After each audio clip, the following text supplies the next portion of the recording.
Thank you, Madam Chair, and thank you to the committee. We certainly appreciate this time.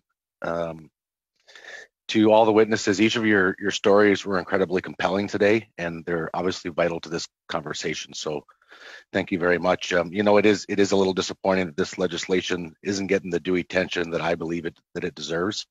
I'd like to have 40 witnesses, 40 meetings to call witnesses, not 4. But just point of interest. First question, Madam Chair, is to Dr. Gallagher.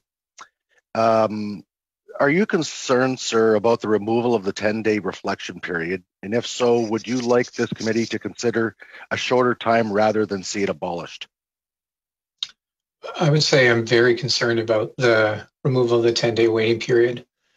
It strikes me that this is such a serious decision to be made with such care and consultation, and with the assurance that all of the underlying issues that drive people to seek death, and those issues are well documented in the literature, in the palliative care literature, that all of those issues have been thoroughly addressed. MAID should always be seen as an option of last resort. The goal of healthcare is to help the patient to flourish, and palliative care is about helping the patients flourish even as they go through the dying process. So anything that accelerates or hastens that process and doesn't give the opportunity for reflection and so on, I think is of serious concern. Thank you, Doctor.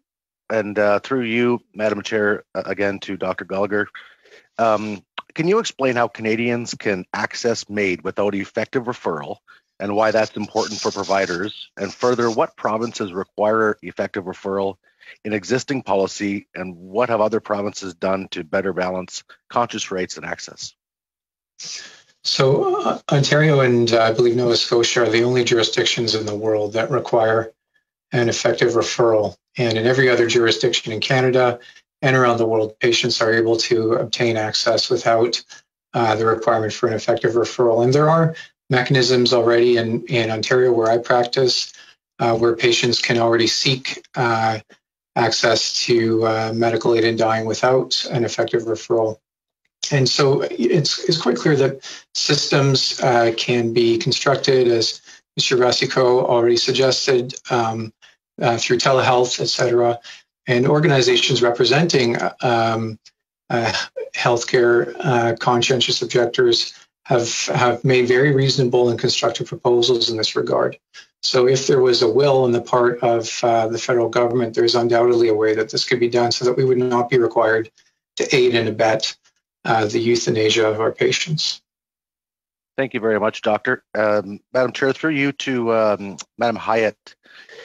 Thank you very much for sharing your moving story of how a doctor in the hospital presumed you might want to die from your pneumonia because of your disability. We have heard heartbreaking testimony that this type of coercion can be subtle, but it is indeed common. What protections would you support to ensure that MAID participation is only voluntary participation through the whole process? Most of all, I'd love to see an amendment put in place ensuring that discussions about medical assistance to end one's life, they're only raised by the person who wants to die.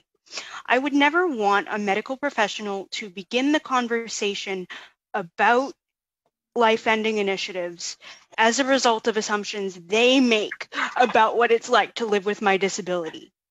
Otherwise, I would not feel comfortable seeking certain forms of medical treatment.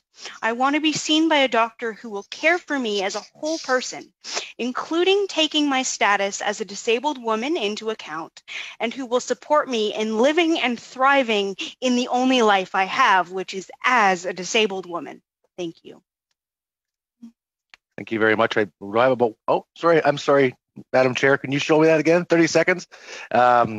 I'll go very, very quickly. To Mr. Rasico, should MAID be considered a therapeutic option equal to current standards of medical care? Thank you. Very briefly, sir.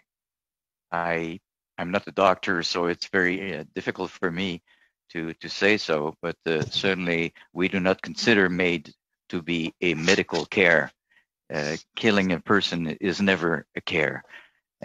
So this is why it needed an amendment to the criminal code to allow that across Canada.